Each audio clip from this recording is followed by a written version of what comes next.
projected, so I hope I don't blast people. I usually just speak without a microphone.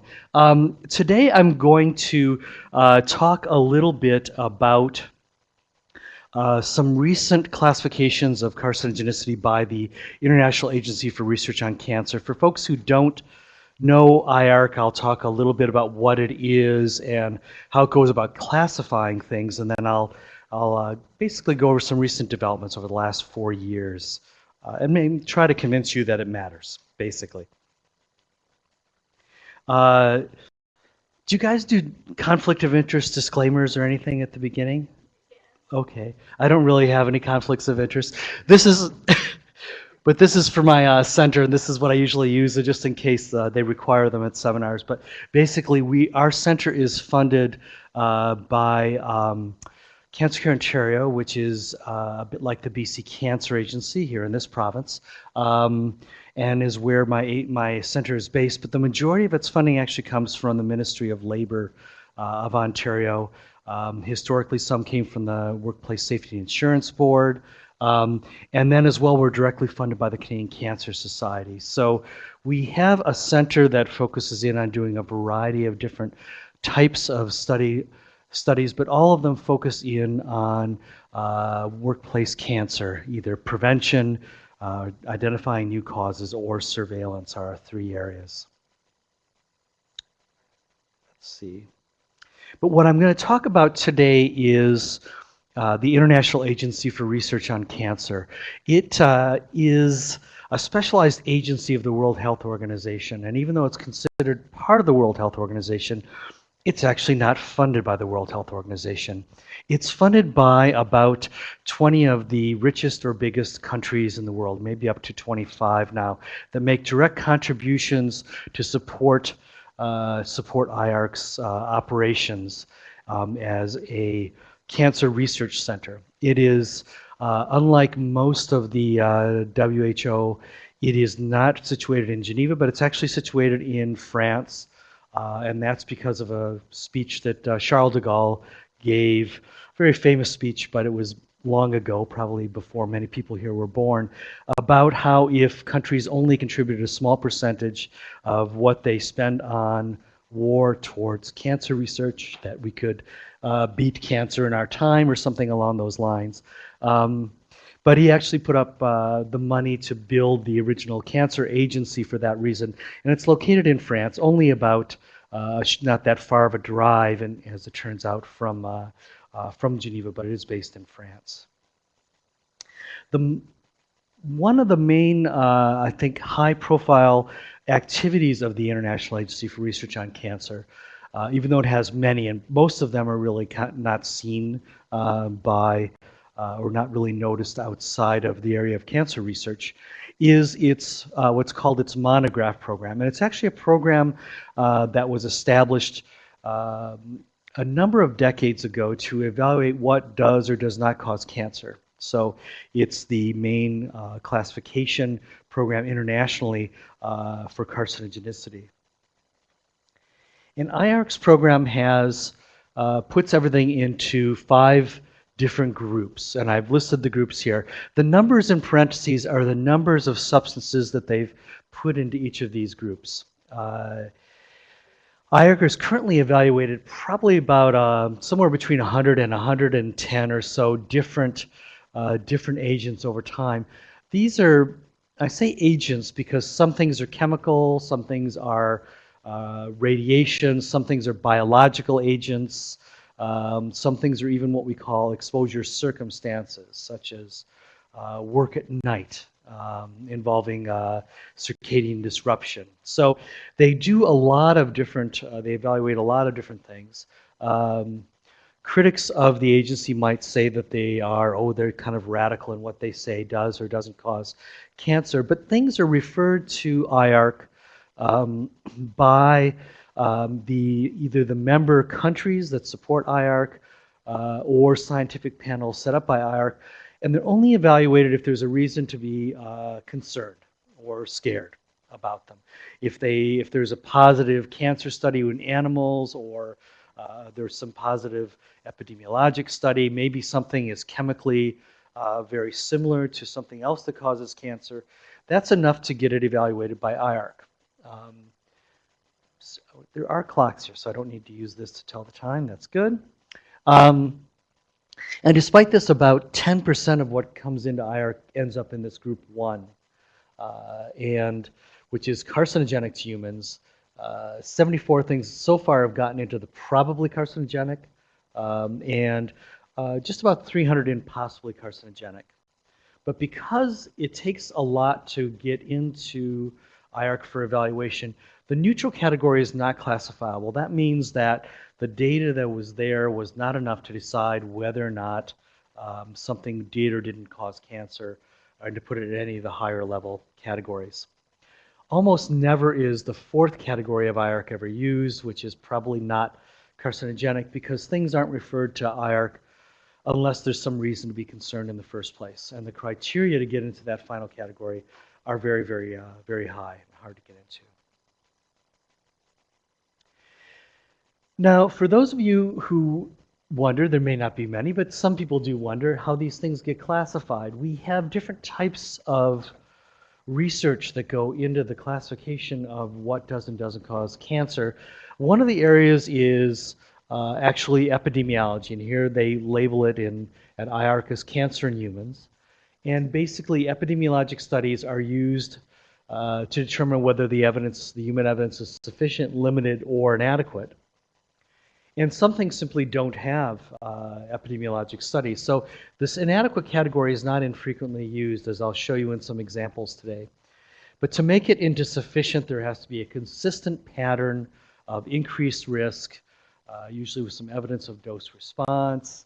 And it has to be a pattern that can't be ruled out on the basis of bias or confounding or chance. So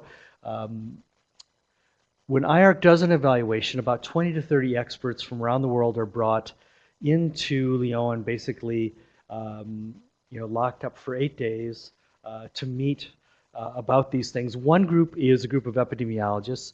Another is a group of people who do experimental animal studies. And as much as these things may not be very popular, there really isn't a good substitution yet for them in the area of cancer research. So these are live animal studies where animals are often exposed over the course of their lifetime to something, and the cancer rates in the animals are compared to between exposed and unexposed. And those are also put into sufficient, limited, and inadequate. Now these two committees meet independently and make a recommendation to the full panel of 20 or 30 experts as to what they believe the state of that evidence is. And then there's a kind of what we call a default evaluation that something gets initially put in. Now, if something is considered sufficient, it will end up in group 1 no matter what, unless it happens that the epidemiologist can't convince the toxicologist that a real pattern is there. So there is a lot of debate, kind of interdisciplinary debate and discussion in the course of this.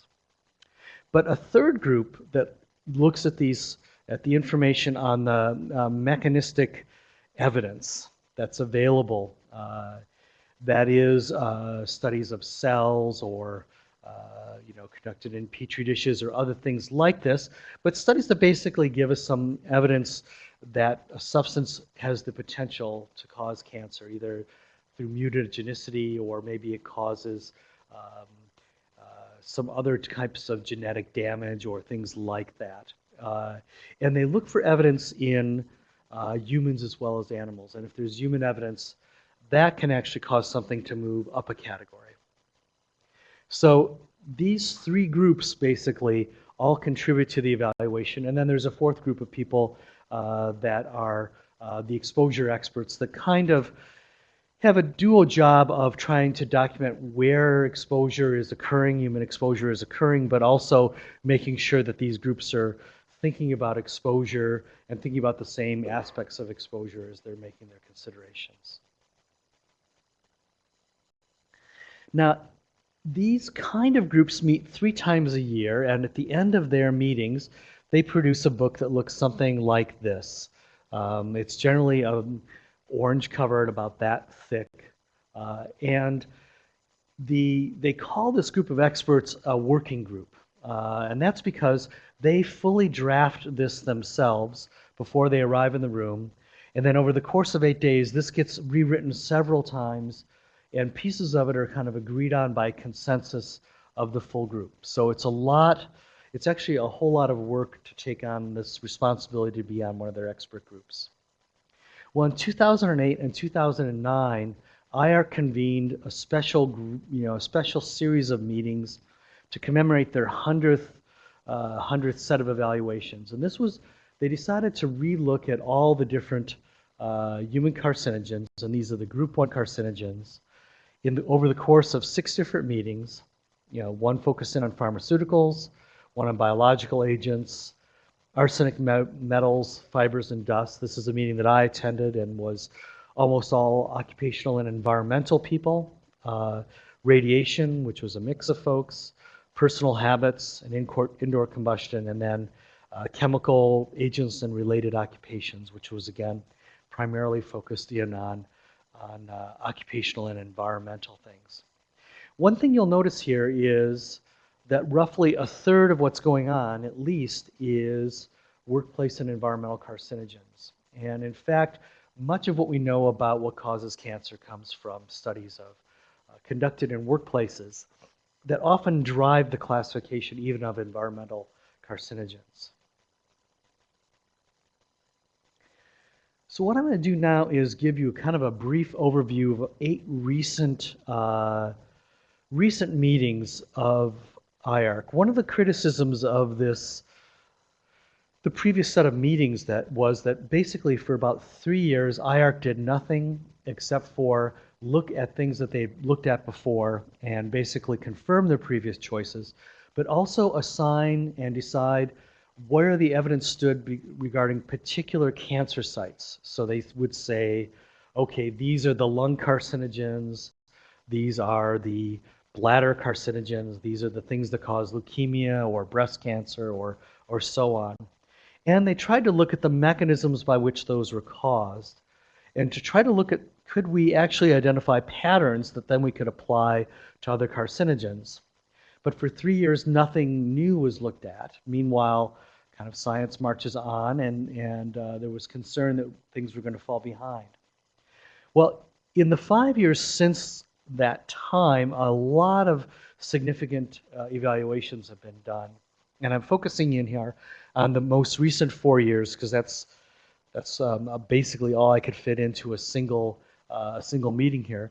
But it kind of starts off with, I think, a very significant one you'll see here. But a lot of these new rules then are being looked at and thought of in the context of looking at a lot of different carcinogens. Those 8 meetings actually represent 2/3 of the meetings that have been conducted over that 4 years. 2/3 of the meetings basically and 2/3 of the things being considered were purely occupational or environmental in nature. And that I think shows you, one, how important our area is that we practice in, but also how much new knowledge is being generated in those areas and how much things are progressing along. So the first meeting I'm going to talk about was on diesel engine exhaust. And this was a very significant one because this is a very, very common exposure across most of the world. Very, very high levels are observed in some workplaces, lower levels in the ambient environment that we have here in Canada. But if you go to some other countries of the world where they are using kind of dirtier burning diesel engines, you can have levels on the street that are not that much different from the highest occupational levels that we have here. So that, for instance, when I've been in Central America, where you'll have a narrow street, 3 or 4 stories tall, and lots of old buses. And buses are very important. It's great. It's mass transit, but they're chugging out a lot of diesel particulate. Well, diesel is now considered a definite human carcinogen. For those of us who've been doing research on this, many of us have believed this for a number of years, but still this was a very big an important one, and has, I think, made a big splash in a sense, and may impact how we're designing diesel engines going forward, or how we think about diesel engines, or how we think about Volkswagen. So this is an important one for us. Definitely there's sufficient evidence in humans. It was, based upon epidemiologic studies, but also in animals. And it was in animals not just for kind of whole diesel exposure, but also for diesel particulate. And that leads us to think in terms of the particulate portion of diesel as being particularly important. Interestingly enough, gasoline didn't make it. It still remains a possible human carcinogen. And a big difference here is that there are workplaces where there's specifically high exposures to diesel that allowed this to be classified, whereas gasoline, we often experience gasoline exposure to gasoline exhaust as a mixture of exposure for a lot of different vehicles. So that means it's harder to evaluate and get good human evidence. And so this is only limited human evidence.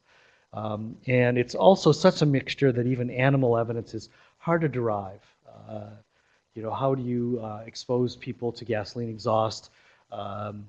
You can kind of concentrate that, but that's fairly hard to maintain for several years at a constant level for an animal test, for instance. I'm just going to do the rest of these. Also at this meeting, 11 different nitroarenes, I believe, were considered that are all components of diesel exhaust. And all of these were basically classified as probable or possible human carcinogens, because all of them you can't really have an epidemiologic study very easily looking at a single component of diesel exhaust. So really, diesel exhaust is a complex mixture of a lot of kind of different chemicals, either in particulates or gaseous forms, and it really is a complex mixture.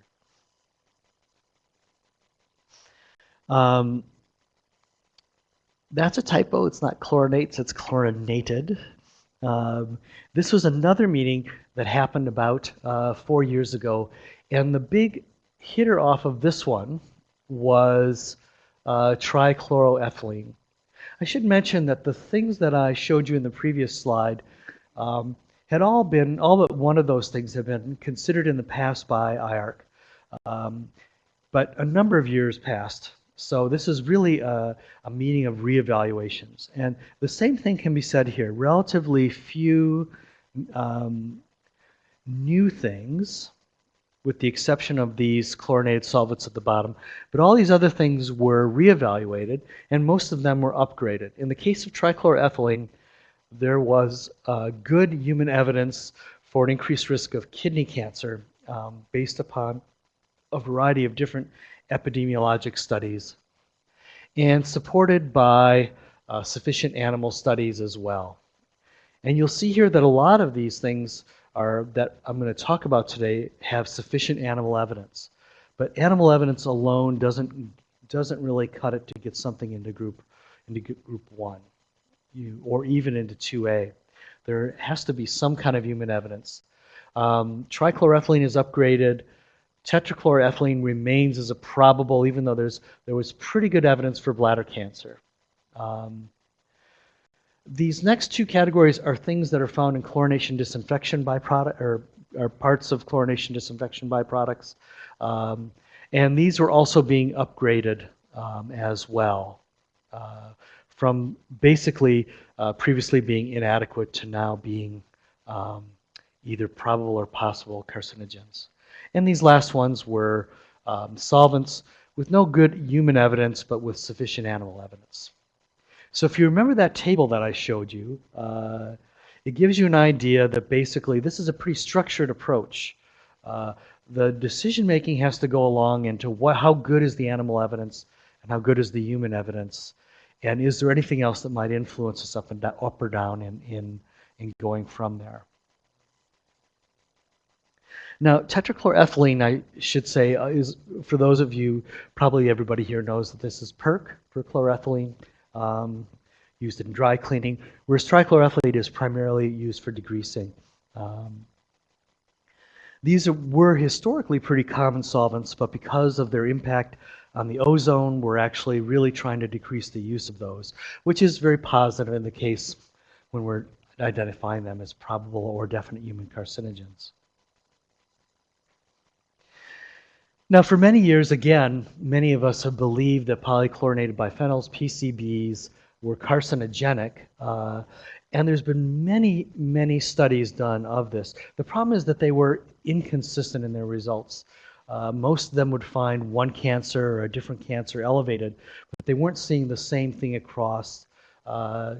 Basically, at this point, there was a very solid analysis done, and the thing that came out on top was malignant melanoma as being caused. But there was also pretty good evidence for non-Hodgkin's lymphoma and breast cancer. And then, of course, this PCBs and their kind of cousin, probably brominated biphenyls, are both extremely toxic. There's lots of reasons to believe that they should be carcinogenic, and in this case, there was sufficient animal evidence.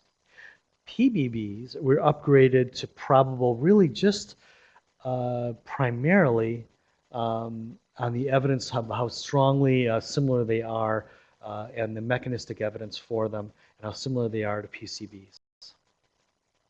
So PCBs also enter this group 1, which has implications for prevention that I'll talk about in a little bit.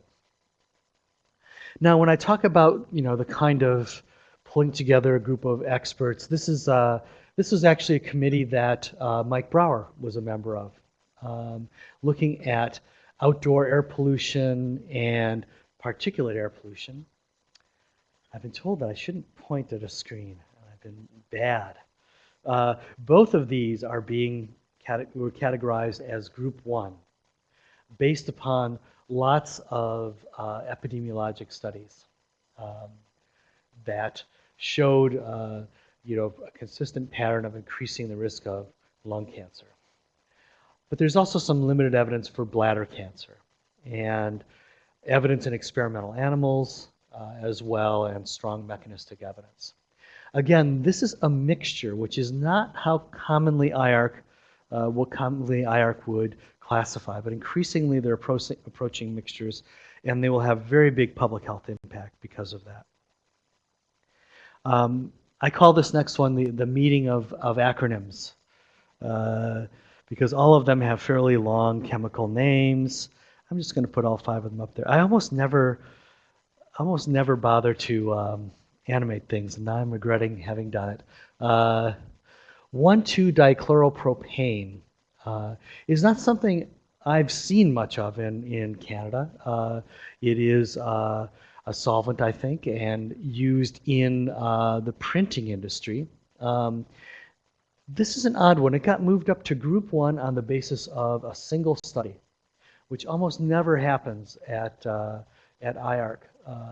But at a single plant in Japan, a printing plant, not that big of a plant, 24 cases of cholangiosarcoma, or cholangiocarcinoma, which is a biliary tract cancer, among people who were, so you have an extremely rare cancer, and it was among people who were very young for the kind of people who would get a biliary tract cancer. So they considered this kind of overwhelming evidence and kind of a very scary chemical, and moved it directly from inadequate evidence before to being group 1.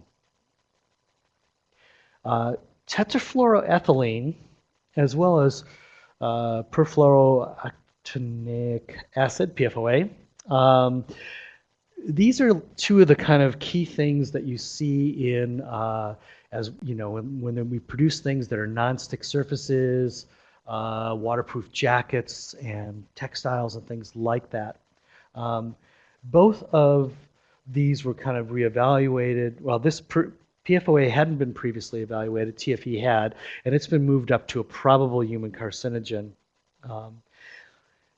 even though it had inadequate human evidence. But it was an extremely potent cause of liver cancer in rodents, very, very high rates. When you get a group of the kind of folks who do animal studies excited, you know that there's got to be like something really extreme. And they don't usually see evidence, animal evidence like this. So that was enough. They managed to move it up to that, even with inadequate human evidence. Dichloromethane is another kind of common chlorinated kind of solvent. It was moved up to a probable one based upon sufficient animal evidence again, and some limited human evidence for non-Hodgkin's lymphoma and biliary tract cancers. This 1,3-propane sultone, I think, is primarily an intermediate, industrial intermediate, but it also got moved up to probable, again, inadequate human evidence, but very strong mechanistic evidence. And this used to be fairly unusual in the classification of carcinogens, and I think perhaps reflects a change in recent years that a lot of this other experimental evidence is being used now to upgrade things.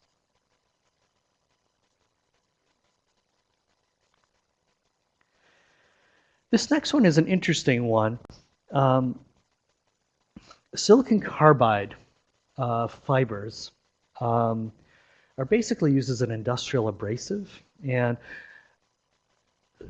the use of them as produced by the Acheson process, which is interesting, sounds obscure, but about 90% of silicon carbide fibers historically have been produced using this particular process.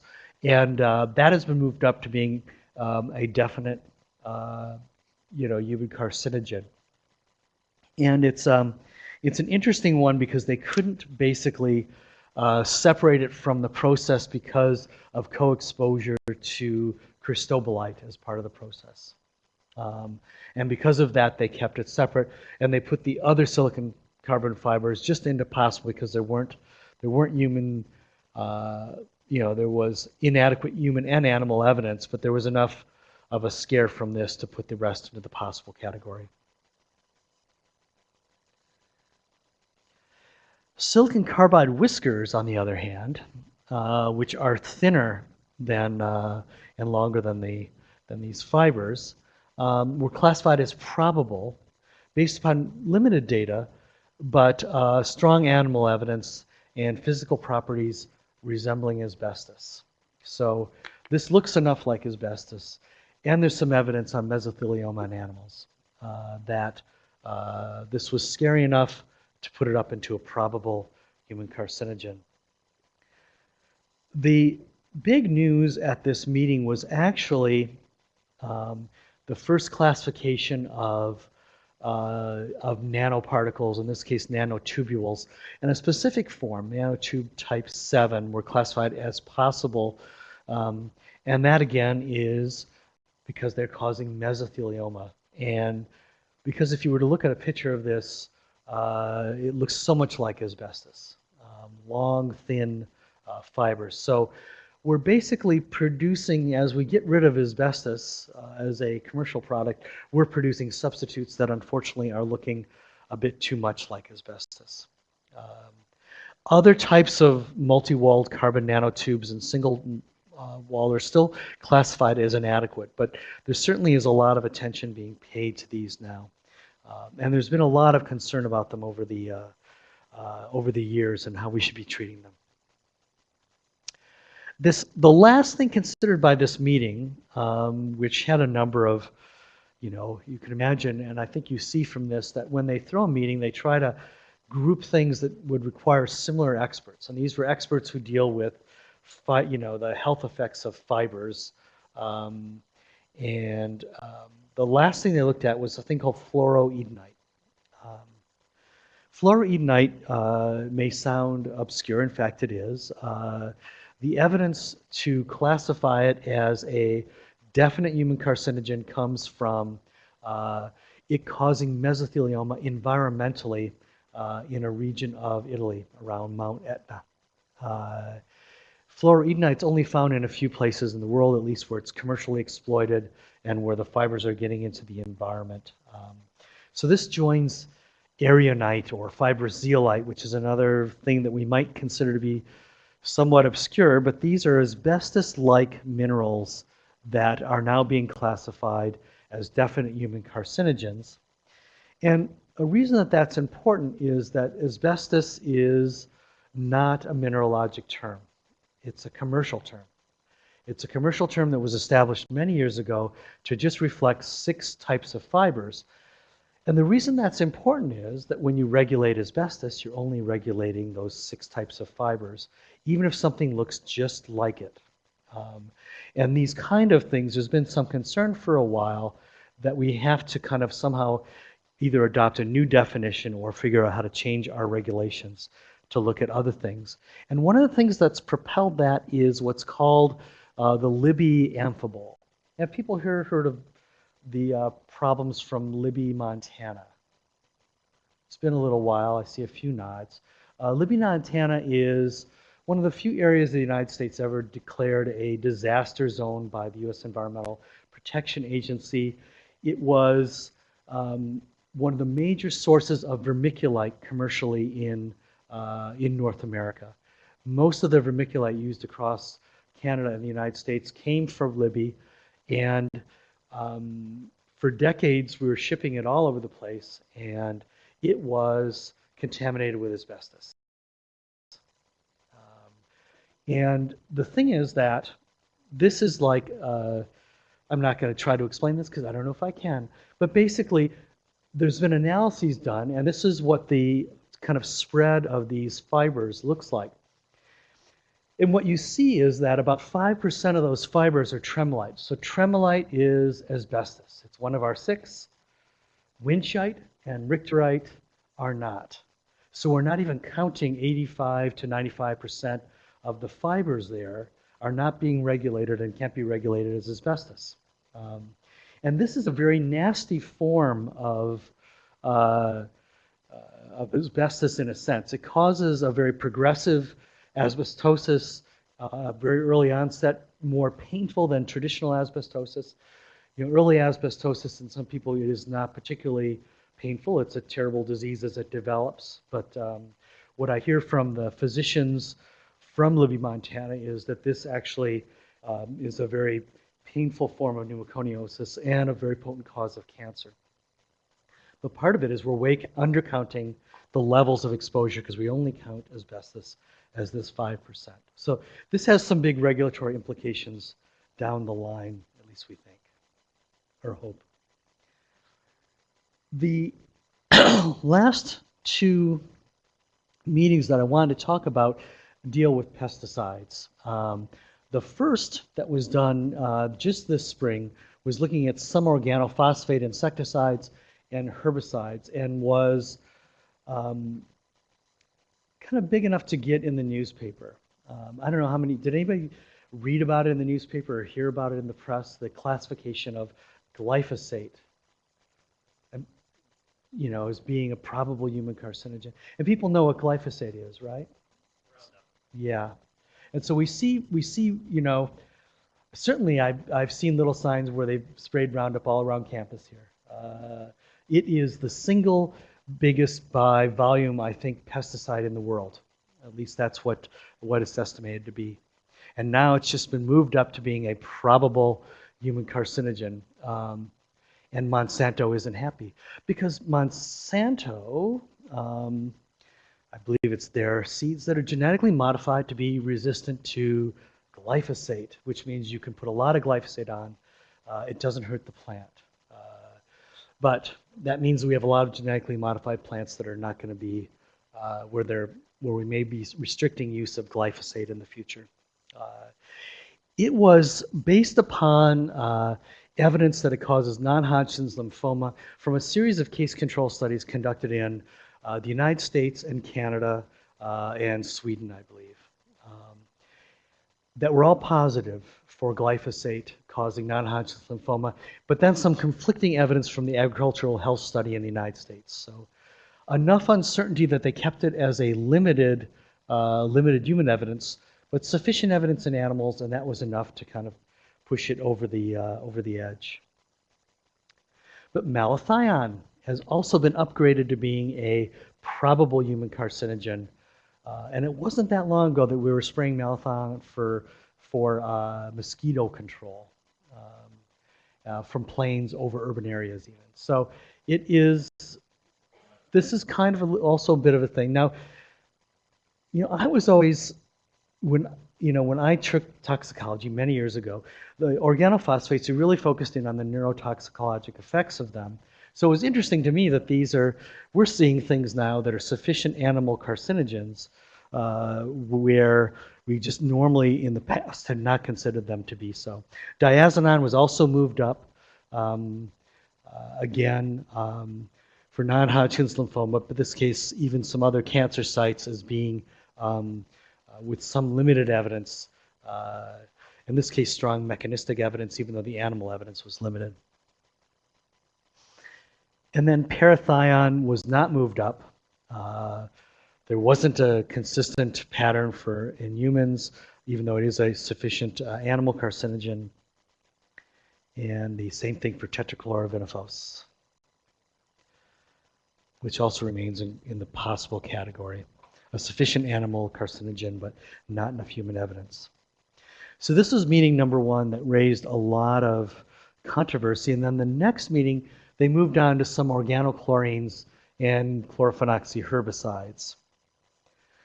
And there's 3 evaluations that came out of this. This is the one I think that really concerned the industry because 2,4-D is also one of our very, very big production pesticides, and it's widely used in Canada. And there was concern that this would move up.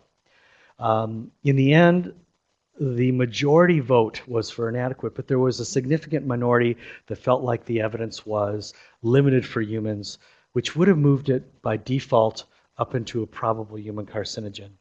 Again, adequate, well, in this case, limited experimental evidence for animals, but some similarities with some other things. This is the less toxic of the chlorophenoxy herbicides, but still, this was an interesting decision here. Lindane got moved up from being a possible all the way up to going to group 1 as a carcinogen, and it wasn't that long ago we were using it to treat head lice on kids. Now, we've always known it's toxic. There are a number of pharmaceuticals we use still to treat cancer that cause cancer. They increase the risk of a second cancer, but the benefit to patients overwhelms that, and this was considered to be one of those. But a few years ago, we actually stopped using this, so which is good. We could say we're not using it here in Canada, at least as far as I know. But it wasn't that long ago that it was used. DDT we've always known is toxic. It certainly is toxic to birds and things like that. It's now moved up to 2A for evidence regarding non-Hodgkin's lymphoma, testicular cancer, and liver.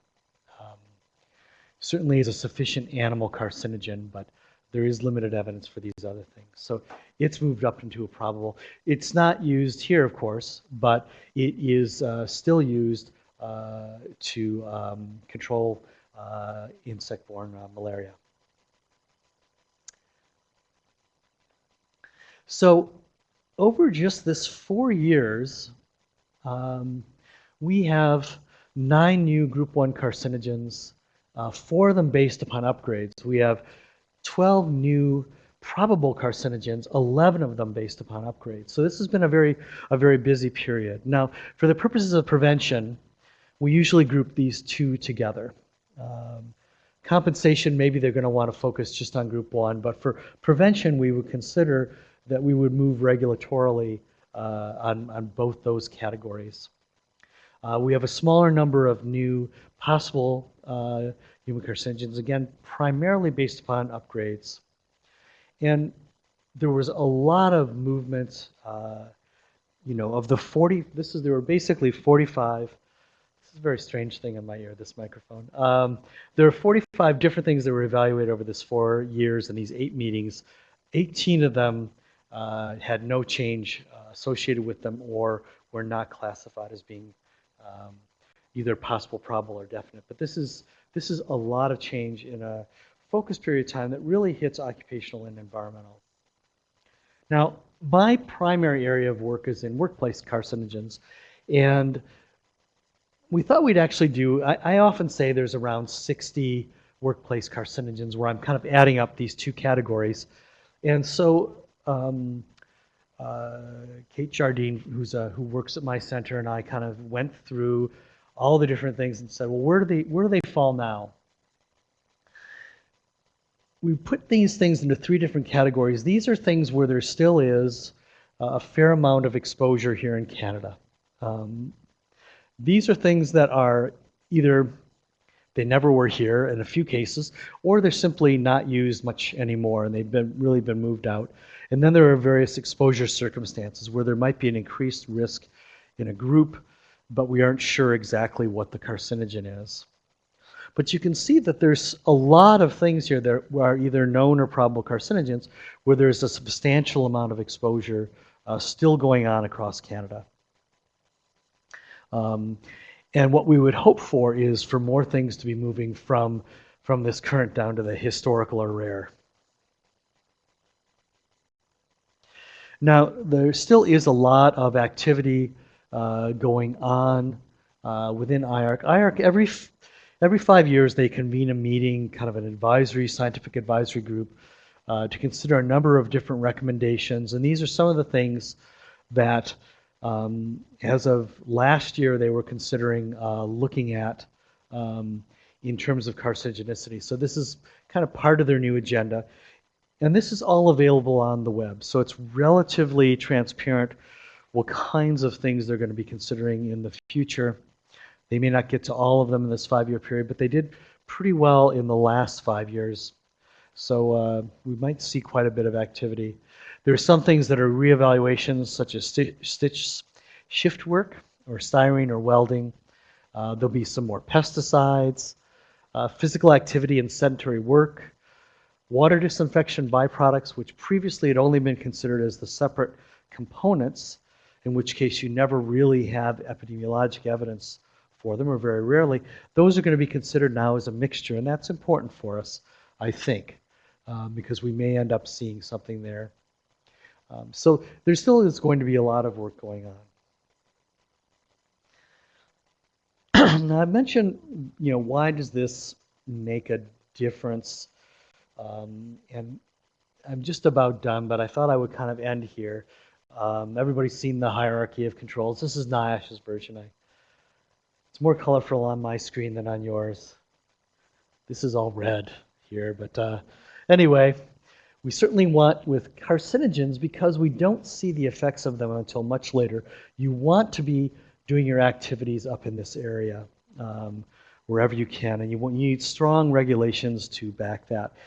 Many years ago, after I did my PhD, I did a fellowship at IARC, and at that time they did a survey, and their survey said that when IARC does a classification and classifies something in one of these higher categories, at that point 127 different countries have a regulatory reaction. That includes countries such as the United States that don't listen to much internationally. But they do actually fund this program. The U.S. National Cancer Institute does contribute to this program, despite the fact that the United States has its own. So this does make a difference in terms of regulation. It makes a difference in terms of our requirements for labeling from WMIS. And it oftentimes gets different regulatory agencies to actually look at these things again.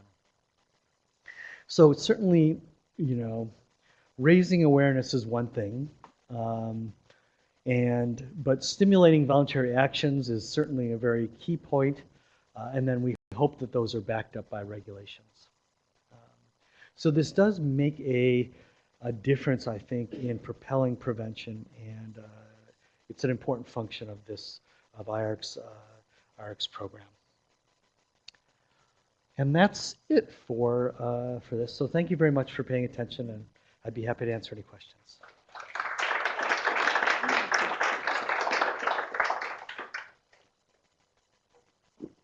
Ed?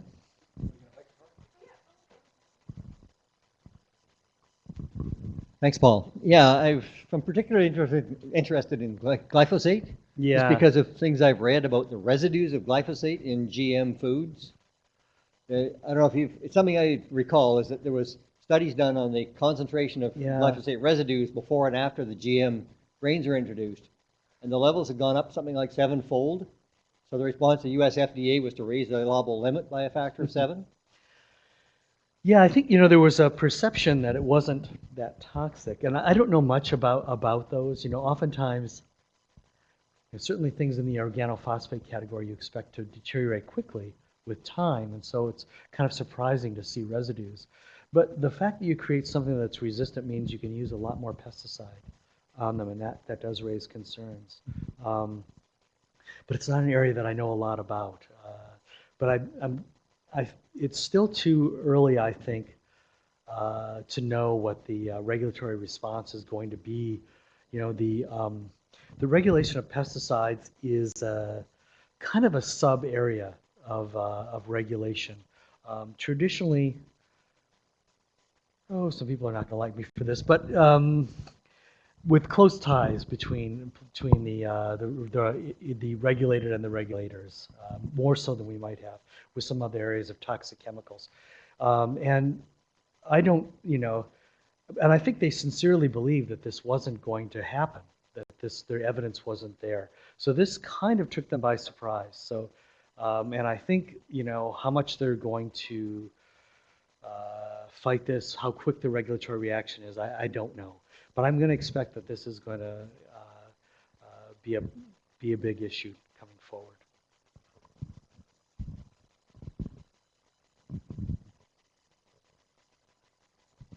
Thanks, Paul. So good to have you back. 2 questions. Can you answer how much the unpublished literature weighs in on any of the decision making in terms of publication bias and the no effect studies or gray literature, or what IARC does about that? And second, does IARC actually ever try to evaluate their impact? I haven't heard of them evaluating their impact in a while. I'm not much of an insider there in the last 5 years. And although I kind of wonder whether they're examining that. Certainly they've been a bit under the gun in the last year because of the glyphosate decision. IARC only considers studies that are either published in the peer-reviewed literature or that are in, I'm trying to remember the phraseology, but basically they will accept government published reports that have been out publicly available and open to scrutiny by the scientific community. So they won't take anything that hasn't been out in that area. But let's say a government report, even if it's not published, but it has had some kind of review associated with it, and it's considered an official report of a government agency, those can be considered, and often are. There's some thought to publication bias and to looking at that. Honestly, with many of the studies that are done, I think they are getting published regardless. But certainly there is thought given to that in cancer studies. Cancer studies are usually so expensive to conduct that they get published regardless certainly in terms of the animal studies. And I think in terms of a lot of the human studies as well. But I have been in a few things where we have examined funnel plots and things like that and tried to look for evidence that we're seeing a pattern consistent with, not consistent with just a publication bias. Hello. When IARC evaluates a certain substance, does it ever consider the environmental pathways the substance may move through in terms of things like biotransformation or its eventual fate in the environment? That's the purpose of having a kind of an exposure group, in that they'll document that. But the traditional thing of IARC is actually to focus in on, on the substance, and if it transforms into something else, then they might actually focus in on the thing it transforms to. So, you know, ethanolamines, for instance, that are produced in the environment of machining fluids are evaluated in of themselves.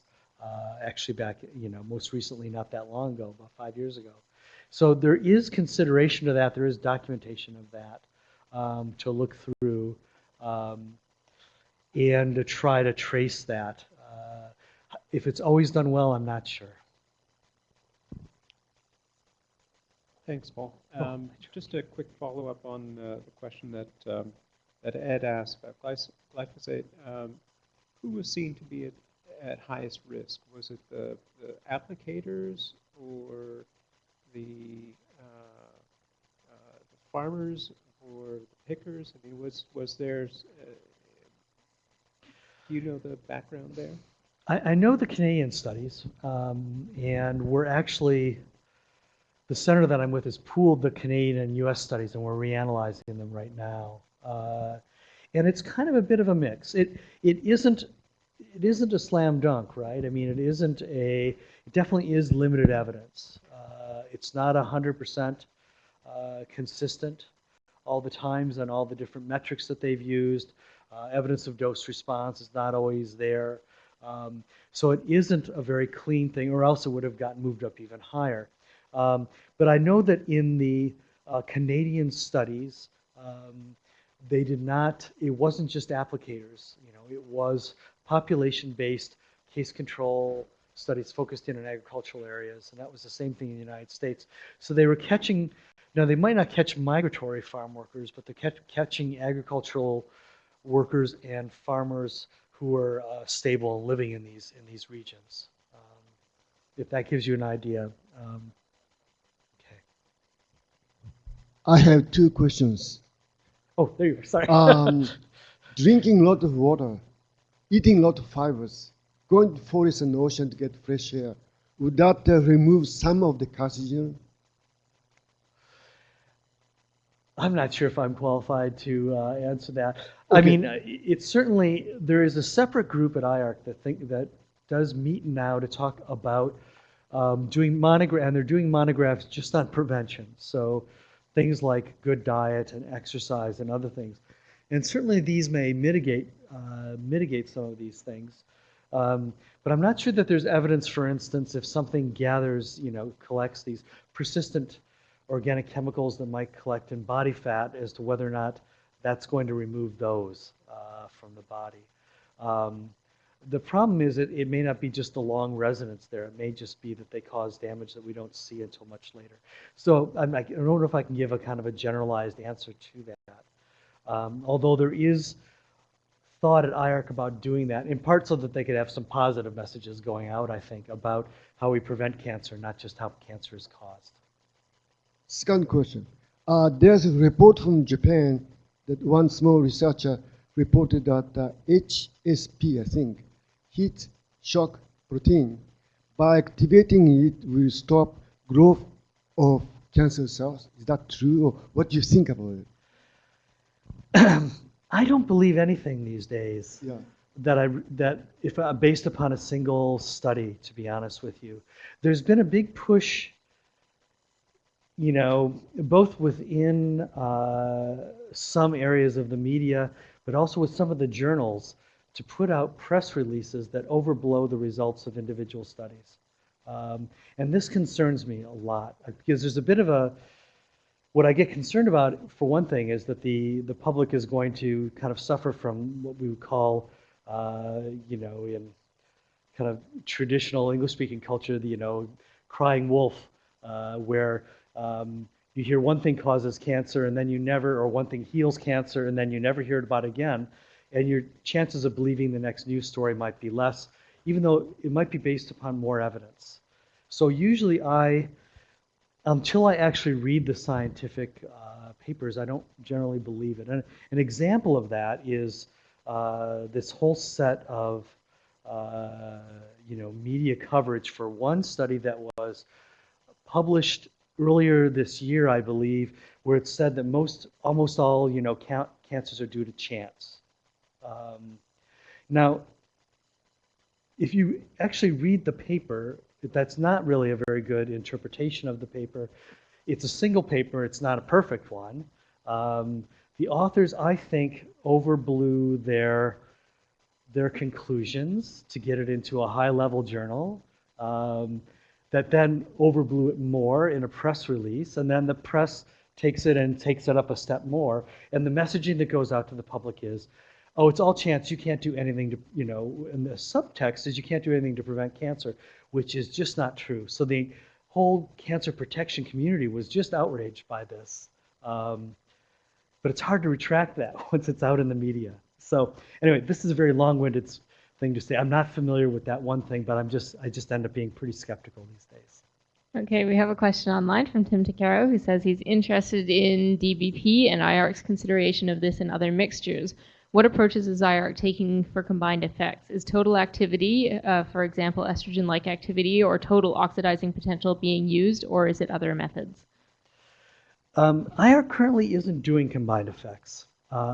In part, you know, that is just not the style that it's done things in the past. But I think in part you need to have studies that do that, and there simply are not that many studies. Certainly, to try to do that, you know, so much of the history of how we conduct even our epidemiologic studies is try to isolate the effects of a single exposure.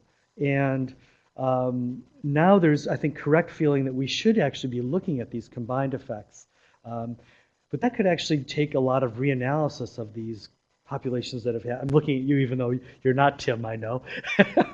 But these studies that have looked at isolated effects to look at combined effects now, we might actually see some really very different results. But I think, you know, basically the availability of a lot of studies like that would have to kind of precede IARC doing meetings because they need the evidence from which to make a classification like that. Okay, so I'm not Tim, but he is replying online here and asks, how will they address mixtures then, for example, disinfection byproducts? Well, that in fact is one where there have been studies that have looked at disinfection byproducts as the endpoint, in the same way that we've had air pollution studies. The studies have been done and they exist, and in fact, in a way that this thing of trying to then isolate the individual components of disinfection byproducts is removing the utility of the epidemiologic studies that have been done on the mixture. So that's a sign where it's it's appropriate that the studies were done focusing in on the broader topic. But then IARC has the studies with which to make that kind of evaluation. I'm hoping that they do more things like that in the future. I'm going to ask one quick question to end. It's a little bit related maybe. For the that one case, the 1,2-DP, I don't remember what the chemical name was, where they increased it from group 3 to group 1. Yeah. How did they know that that was the culprit? I think it was very specific at that plant. I don't know the specifics. Where was this? I don't know the specifics of that particular plant, but it was a printing plant that I think hadn't had problems in the past and then did, and with a really big signal. So I haven't read that particular study since it's not in my research area. What it reminds me of is some of the early studies that IARC reviewed and hasn't reviewed now in a while, looking at some other kind of very potent bladder carcinogens that were dyes. They were chemical dyes, where in fact you would not look at like the rate of cancer or a relative risk of cancer, but these were things where, you know, 30–50% of the population working with it were developing bladder cancer. So when you see a signal like that, it's just so huge you can't ignore it. But you don't get chemicals coming along like that. Where it's scary is, you know, we have how many thousands of chemicals out there that have never been tested. And so you wonder whether there are other kind of hidden, you know, characters like this out there that we just haven't recognized yet. Okay, we are at the end of time. Thank you very much, Paul. Okay, thank you.